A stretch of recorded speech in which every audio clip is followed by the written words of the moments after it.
India کے اپنے سیاستدان کہہ رہے ہیں کہ انڈیا فیل ہو گیا کوئی نیریٹو بنانے میں، کوئی ثبوت دینے میں. اور اگر آپ نے ہمارے پانی کے ساتھ کوئی گڑبڑ کی، یہ تو پیپر پہ ہے نا بحث وہی ہے، تو ہم پھر یہ ایک جنگ تصور ہو. نے جب پلوامہ کا ڈرامہ کیا اور پاکستان کو ثابت نہیں کر سکے تو اس میں نکلا کیا کہ آنن فانن بڑی جلدی اس کے بعد انہوں نے آرٹیکل 370 کو ختم کیا ہے کہ ہمیں اس وقت اپنے آپ کو گلوبلی انگیج رکھنا ہے. انڈیا فیل ہو گیا، میں نہیں کہہ رہا، انڈیا کے اپنے سیاستدان کہہ رہے ہیں کہ انڈیا فیل ہو گیا کوئی نیریٹو بنانے میں، کوئی ثبوت دینے میں. اور آج میں نے خود دیکھی ہیں ان کے سینئر پولیٹیشنز کی ٹویٹس جو کہ ڈیمانڈ کر رہے ہیں مودی صاحب کو ریزائن کرنے کے لیے. انڈس واٹر ٹریٹی چونکہ ایک بہت ہی سینسٹیو معاملہ ہے اور ان کا ایک خط 28 اپریل کو آیا، اس میں بھی انہوں نے 24 اپریل کو یہ واقعہ ہو چکا تھا. ایک خط آیا، میں نے آپ کو بتایا تھا کہ ڈیمارش میں انڈس واٹر ٹریٹی کا ذکر نہیں ہے، لیکن ایک خط آیا، اس میں لکھا گیا کہ جی حالات بدل چکے ہیں، جب ٹریٹی ہوئی ہے یہ ہو گیا وہ ہو گیا ہے، اینڈ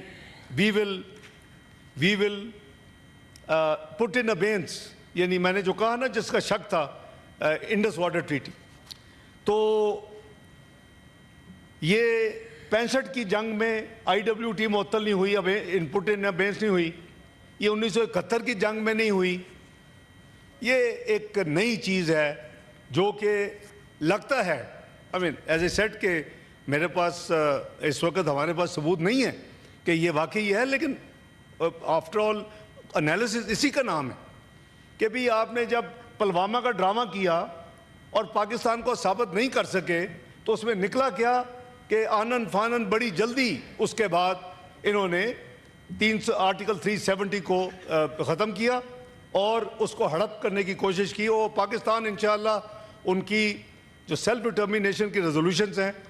UN کی، OIC کی، اس کو آج بھی اسی طرح ان کی سینٹرٹی ہے. یہ یونیلیٹرلی ایسے فیصلے نہیں ہوتے، نہ ہونے چاہیے. تو ہمیں اس میں شک ہے،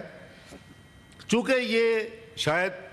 یہ جنگ چلے گی، لیٹ سے کہ یہ چیز سیٹل بھی ہو جاتی ہے، تو انڈس واٹر ٹریٹی تو نیشنل سیکورٹی کمیٹی نے categorically in writing press release میں کہہ دیا ہے، which was the consensus feeling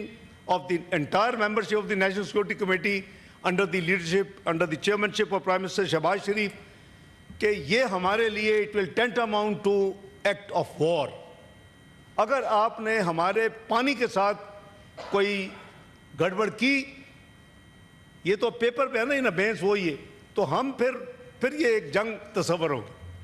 کیونکہ یہ 240 ملین لوگوں کی لائف لائن ہے، ان کی ایگریکلچر، ہمیں پانی آبویسلی ایک بنیادی ضرورت ہے ہر ایک کی. تو اس لیے اس میں کوئی کمپرومائز نہیں ہوگا.